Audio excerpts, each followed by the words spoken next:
బెల్లం పరమాన్నం తయారు చేయడానికి ముందుగా ఒక గిన్నె తీసుకున్నానండి. ఈ గ్లాస్‌తో గ్లాసుంపావు బెల్లాన్ని వేసుకోవాలి. వేసుకున్న తర్వాత అర గ్లాసు నీళ్లు పోసుకొని బెల్లాన్ని బాగా మరిగించుకోవాలి. ఈ విధంగా వీడియోలో చూపించినట్లు ఎసురు వచ్చేంత వరకు మరిగించుకొని స్టవ్ ఆఫ్ చేసుకొని ఓ పక్కన పెట్టుకొని చల్లారనివ్వాలండి. ఇంకో గిన్నె తీసుకొని అందులో ఒక గ్లాసు బియ్యానికి 2 గ్లాసుల నీళ్లు పోసుకొని ఈ విధంగా మరిగించుకోవాలి. అన్నం ఈ విధంగా ఉడికిన తర్వాత ఒక గ్లాస్ పాలు పోసుకోవాలండి. పాలు పోసుకున్న తర్వాత కలియబెడుతూ ఉడికించుకోవాలి. ఈ కన్సిస్టెన్సీ వచ్చినంత వరకు ఉడికించుకోవాలండి. ఇలా వచ్చిన తర్వాత స్టవ్ ఆఫ్ చేసేయాలి. ఇప్పుడు ఒక కడాయి తీసుకొని అందులోకి ఒక టేబుల్ స్పూన్ నెయ్యి యాడ్ చేసుకోవాలండి. ఇందులోకి జీడిపప్పు,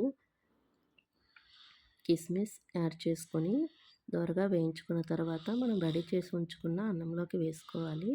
మనం చల్లార్చి పెట్టుకున్న బెల్లం పాకాన్ని కూడా వడిగిన సహాయంతో ఇందులోకి యాడ్ చేసుకోవాలండి. ఈ విధంగా యాడ్ చేసుకున్న తర్వాత బాగా కలుపుకోవాలండి. అంతే అండి. ఎంతో టేస్టీ అయిన బెల్లం పరమాన్నం రెడీ.